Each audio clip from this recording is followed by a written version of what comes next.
O meu nome é Ana Moreira, eu sou médica e trabalho numa área que se convencionou chamar medicina integrativa. Venho falar-vos na palestra inaugural do 2º Congresso Nacional de Medicina Integrativa e no 1º Congresso Internacional de Medicina Integrativa, organizados pela Sociedade Portuguesa de Medicina Integrativa. Hoje a ideia é vir-vos falar um bocadinho de como estão as bases da medicina integrativa e como é que surgiu a medicina integrativa no mundo, e para isso fazermos um pouco de uma resenha histórica daquilo que se convencionou chamar de medicina integrativa. Portanto, é muito importante que nós clarifiquemos os conceitos de medicina integrativa, de medicina complementar, de terapias alternativas. Porque, verificando-se na prática clínica diária das técnicas usadas dentro da área que se convencionou chamar-se de medicina integrativa, e que estas técnicas são muito interessantes do ponto de vista terapêutico, e entendemos que, ou sentimos que a comunidade médica, convencionalmente falando, de uma forma global, tem um profundo desconhecimento sobre este tema. Onde começa esta diferença entre o que se pode chamar uma medicina mais integrativa e uma medicina mais convencional? Curiosamente, começa no tempo de Hipócrates, porque sabemos que toda a nossa tradição médica é baseada na tradição hipocrática do pensamento médico. E nós, se nos debruçarmos sobre o tema, percebemos que as bases para aquilo que podemos chamar um exame físico clínico estão descritas por este colega, nominalismos temporais à parte, obviamente que não empregávamos os termos que usamos hoje em dia. Então, quais eram os princípios do método hipocrático? O observar, primeiro princípio, o estudar o doente e não a doença, segundo princípio, o avaliar honestamente, terceiro princípio, e o ajudar a natureza.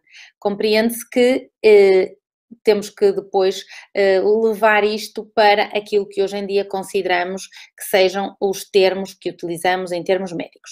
Portanto, é interessante vermos que a visão integradora de Hipócrates permeia toda a sua obra. Hipócrates foi que definiu que ele define a medicina como libertar completamente o doente do seu sofrimento, ou amortecer a violência da doença, e não tratar o doente que se encontra vencido pela doença. Então, o que é interessante?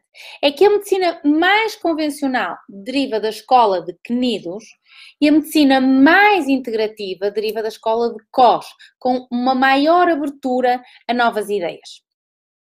E a principal diferença entre a antiga escola médica de Cnidos e a escola de Cos reside no facto de que em Cnidos há um maior interesse no caráter local da doença e em Cos no caráter geral, mais global da doença.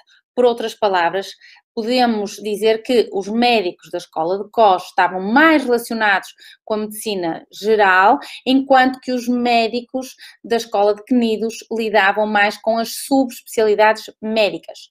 Portanto, a escola de Cnidos concentrou-se mais na doença e a escola hipocrática de Cos enfatizou mais o paciente em vez dos sintomas, com uma grande atenção à avaliação do exame físico e dos achados físicos. Ora, o que é que acontece?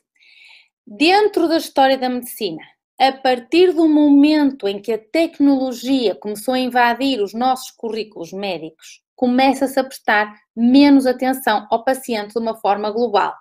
Há, portanto, menos tempo para a relação médico-paciente, que resulta em resultados terapêuticos menores e erros médicos com alguma importância.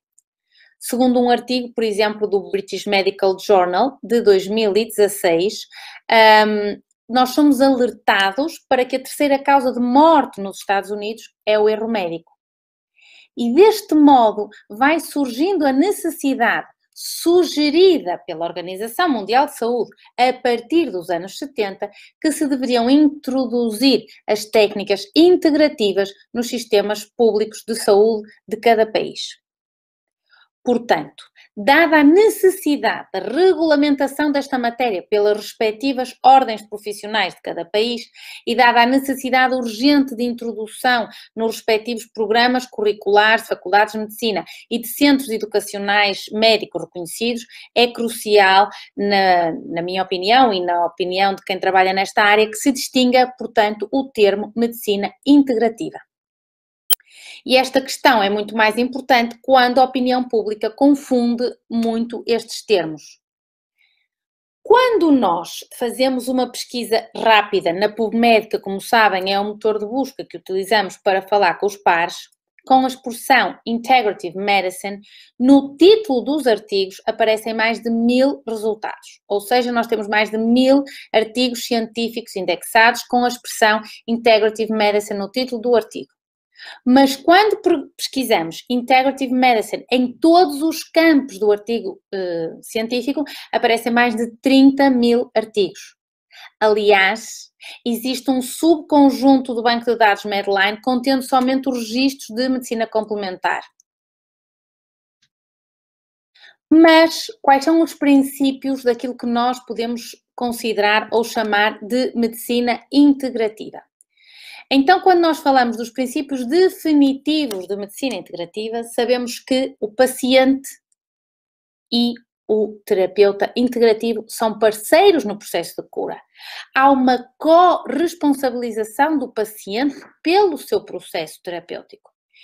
E todos os fatores que influenciam a saúde, o bem-estar e, portanto, a doença, são levados em consideração, incluindo as emoções, incluindo a mente, incluindo até mais o que poderíamos chamar o espírito e a comunidade da pessoa, além do seu próprio corpo físico. Onde é que a pessoa vive, onde é que trabalha, em que comunidade vive, quais são os seus hábitos. Obviamente que consideramos que este uso apropriado de métodos complementares com os métodos convencionais são os que vão facilitar a resposta do próprio corpo. Portanto, entendemos que estas intervenções que sejam menos invasivas, contudo eficazes, devem ser utilizadas sempre que possível. Muito importante deixar claro que uma pessoa que trabalha em medicina integrativa não rejeita a medicina convencional, porque é dela a base da sua formação. Nem aceitamos nenhuma terapia complementar sem uma crítica e sem a devida comprovação científica. O bom remédio é baseado em boa ciência, é orientado pela investigação e é aberto a novos paradigmas. Então é muito